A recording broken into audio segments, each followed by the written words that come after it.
భారత క్రికెట్ లో ఈ ఏడాది అభిమానులకు చారిత్రక జ్ఞాపకాన్ని ఇచ్చింది. వన్డే వరల్డ్ కప్ చేజారిన రోహిత్ సేన టీ20 ప్రపంచ కప్ ను ముద్దాడింది. ఓటమే లేకుండా ఫైనల్ కు చేరి సఫారీలను ఓడించి రెండోసారి విశ్వ విజేతగా నిలిచింది. అయితే ఈ ప్రపంచ కప్ విజయంతోనే భారత టీ20 క్రికెట్ లో ఒక శకానికి తెరపడింది. జట్టును విజయవంతంగా నడిపించిన కెప్టెన్ రోహిత్ శర్మ, ఫైనల్లో కీలక ఇన్నింగ్స్ ఆడిన విరాట్ కోహ్లీ, ఆల్ రౌండర్ రవీంద్ర జడేజా పొట్టి క్రికెట్ కు గుడ్ బై చెప్పేశారు. యువ క్రికెటర్లకు అవకాశం ఇచ్చేందుకు టీ20లకు రిటైర్మెంట్ ప్రకటించారు. ఈ ముగ్గురు లేకుండా అసలు భారత జట్టు ఊహించడం కష్టమేనని చెప్పాలి. ఎందుకంటే భారత విజయంలో వీరి పాత్ర లాంటిది. మరి ఫార్మాట్ తో సంబంధం లేకుండా పరుగుల వరద పారించిన కోహ్లీ జట్టును లీడ్ చేసిన హిట్ మ్యాచ్ ఆధిపత్యం గురించి ఎంత చెప్పినా తక్కువే. నిజానికి 15 ఏళ్లుగా భారత టీ20 టీంలో వీరి జోరు కొనసాగుతోంది. 2022 వరల్డ్ కప్ వైఫల్యం తర్వాత టీ20 టీం కు దూరమైన కొన్నేళ్లుగా జట్టు విజయాల్లో వీరి పాత్ర గురించి అందరికి తెలిసిందే. ముఖ్యంగా కెప్టెన్ రోహిత్ శర్మ సారథిగానే కాదు, ఓపెనర్ గా ఎన్నో విధ్వంసకర ఇన్నింగ్స్ లో ఆడాడు. అసలు టీ20 ఫార్మాట్ లో హాఫ్ సెంచరీ చేస్తే శతకం చేసినంత విలువ. అలాంటిది రోహిత్ శర్మ 1 కాదు 2 కాదు ఏకంగా 5 సెంచరీలు బాదాడు.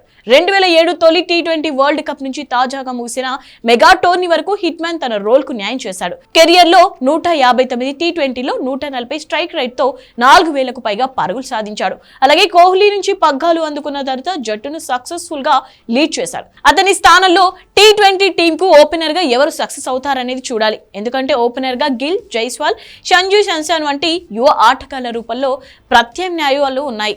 మరోవైపు రికార్డుల రారాజు కింగ్ కోహ్లీ బ్యాటింగ్ గురించి ప్రత్యేకంగా చెప్పనక్కర్లేదు. ఏ ఫార్మాట్ అయినా నిలకడగా రాణించడం అతనికి మాత్రమే సొంతం. మధ్యలో పెరవ ఫామ్ తో సతమతమైన తర్వాత పుంజుకోవడం ఎన్నోసార్లు చూసాం. అన్నిటికీ మించి వన్ డౌన్ భారీ స్కోర్ ను అందించే ఆటగాడిగా విరాట్ కు గుర్తింపు ఉంది. రోహిత్ లానే 2022 తర్వాత టీ20లకు దూరంగా ఉన్నప్పటికీ వరల్డ్ కప్ కోసం రీఎంట్రీ ఇచ్చాడు. ఇక టోర్నీలో ఓపెనర్ గా కోహ్లీ సక్సెస్ కాలేకపోయినా ఫైనల్లో మాత్రం కీలక ఇన్నింగ్స్ ఆడారు. రోహిత్ కంటే 3 ఏళ్ల తర్వాత అంతర్జాతీయ ఆరంగేట్రం చేసిన విరాట్ ఇప్పటి వరకు 125 మ్యాచ్లలో 137 స్ట్రైక్ రేట్ తో 4000కు పైగా పరుగులు చేశాడు. టీ20 ఫార్మాట్ లోనూ ఎన్నో రికార్డులు అందుకున్నాడు. టాప్ ఆర్డర్ లో నమ్మదగిన బ్యాటర్ గా కోహ్లీకి గుర్తింపు దక్కింది. ఇప్పుడు కోహ్లీ స్థానంలో వన్ డౌన్ కు ఆప్షన్స్ కూడా పలువురు ఆటగాళ్లు ఉన్నారు. వరల్డ్ కప్ లో రిషబ్ పంత్ ను వన్ డౌన్ ఆడించగా పర్వాలేదనిపించాడు. ప్రస్తుత పరిస్థితిలో పంత్ను అదే ప్లేస్ లో కొనసాగించే అవకాశం ఉంది. ఇక కోహ్లీ, రోహిత్ తో పాటే టీ20లకు ఆల్ రౌండర్ జడేజా కూడా రిటైర్మెంట్ ఇచ్చేశారు.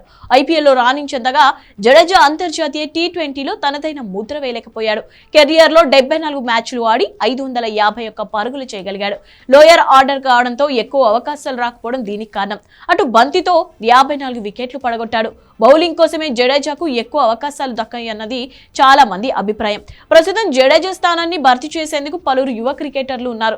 స్పిన్ బౌలింగ్ ఆప్షన్ కాకుండా శివం దూబే, తెలుగు తేజ నితీష్ కుమార్ రెడ్డి వంటి ప్లేయర్స్ పోటీ పడుతున్నారు. మరికొందరు ఆటగాళ్లు రానున్న రోజుల్లో వెలుగులోకి రావచ్చు. మొత్తం మీద వచ్చే ప్రపంచ కప్ కు భారత్, శ్రీలంక ఆతిథ్యం ఇస్తుండగా అప్పటి వరకు షార్ట్ ఫార్మాట్ లో వీరంతా కొనసాగడం కష్టమే. అందుకే గౌరవంగా సరైన సమయంలో సరైన నిర్ణయం తీసుకున్నారని చెప్పొచ్చు. మరి వీరి స్థానంలో ఎవరు తమకు వచ్చిన అవకాశాలను సద్వినియోగం చేసుకుని భర్తీ చేస్తారో చూడాలి మరి.